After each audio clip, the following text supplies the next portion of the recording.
Imagine that you were in the biggest fight of your life, and your best friend kinda just stood there and watched. And now that I am saying that, I just realized that the most obvious analogy I am trying to draw is to the relationship between Russia and China. But nope. Today's story is about Russia and Belarus. Or at least that is what you guys wanted to hear about on this edition of the Geopolitics Helpline. What factors have prevented and continue to prevent Belarus's direct involvement in the Russo-Ukrainian war? In Western circles, it is common to see Belarus regarded as little more than a Russian puppet state, and the advantages for Russia seem significant on paper. For example, there would be a much longer front line, and Ukraine would have to defend 3 separate fronts. Yet this has not happened, so there must be some underlying factor or factors that outweigh the potential advantage from such a move. What is responsible? Okay, confession time for me. I originally skipped past this question when I posted the call for Geopolitics Helpline topics, as I assumed that it would not make for a popular video. But it got way more upvotes than any other suggestion, so I guess that I am obligated to answer. And I will give you 4 different explanations.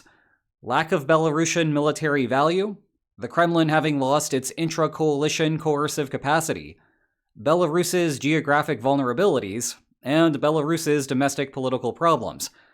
Oh, and if you stick with me for long enough, I have an interesting personal anecdote to tell related to that last point. But let's start with the military value answer. And actually, I want to focus on what is not a good answer here, that you will nonetheless hear a bunch.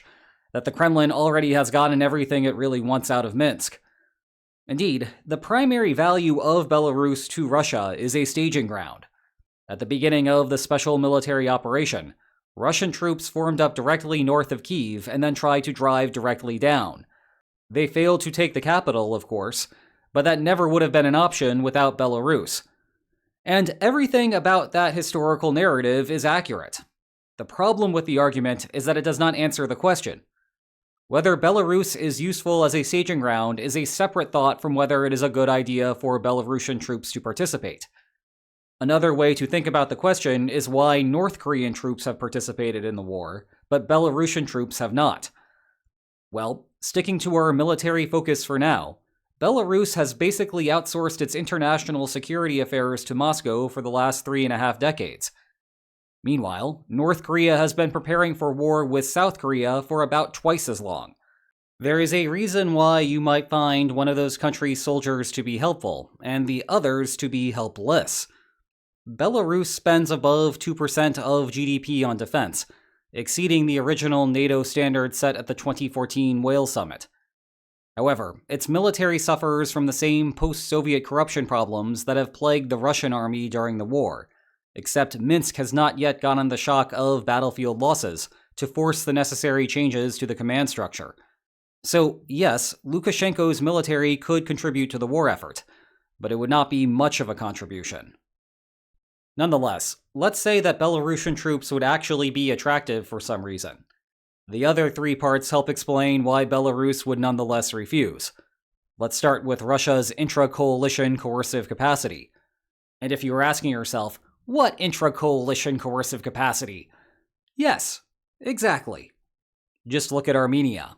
It started the invasion inside of Russia's faux NATO counterpart, saw its interests put under attack by Azerbaijan, proceeded to watch Russia fail to live up to its pledge to assist Armenia, and is now cozying up to the United States.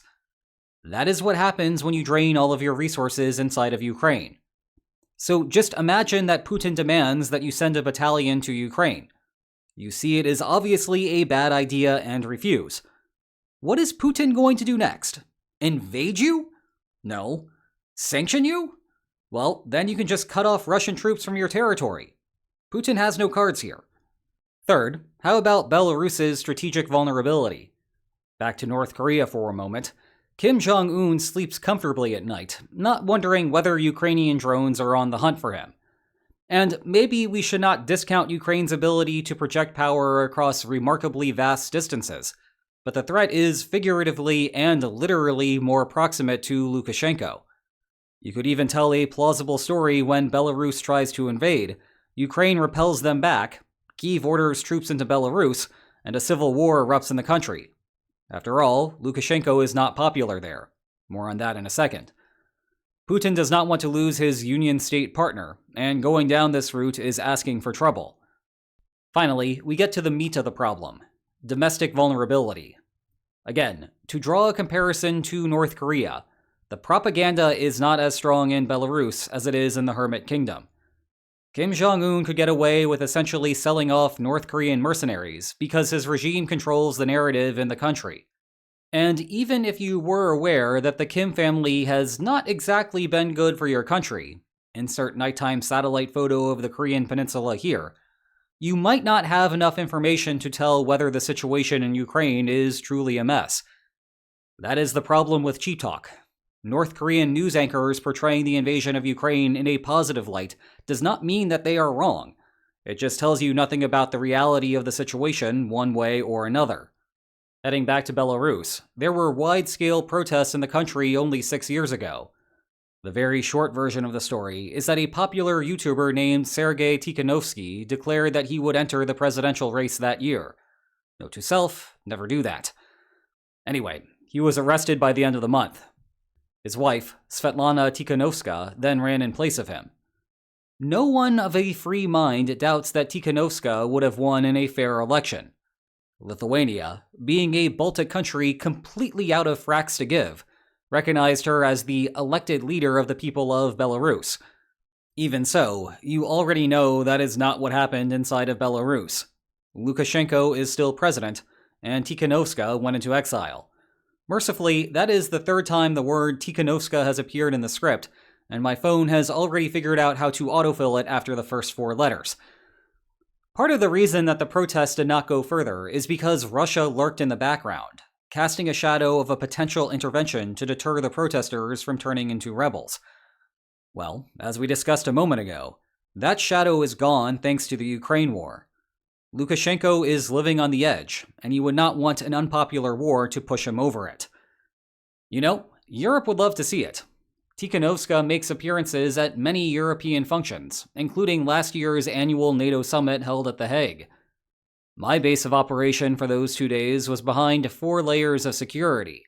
1 to get on the site, 1 to get into the building where the major events were held, 1 to get into an area where VIPs would linger around, and a very light last step to get into the final room where we had all of our equipment. At one point, while I was washing my hands behind the 3rd layer of security, a couple of burly men came into the restroom, gave me a strange look, and left.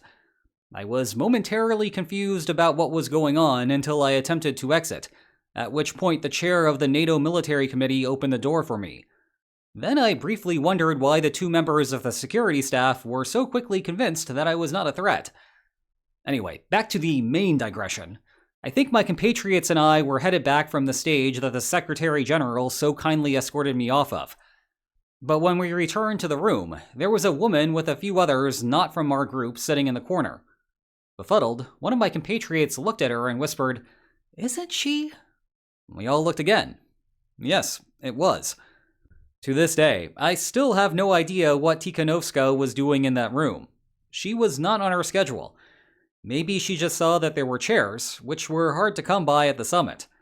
But one by one, we all took some photos, none of us wishing to look like an idiot to ask how she found herself in that exact spot. But it is possible that you are looking at the future president of Belarus. And to be clear, not me. So, there you have the 4 main reasons that Belarus has not directly entered the Ukraine war. And I am pretty sure that I have said enough for today. So, like, share, and subscribe, and I will see you tomorrow. Take care.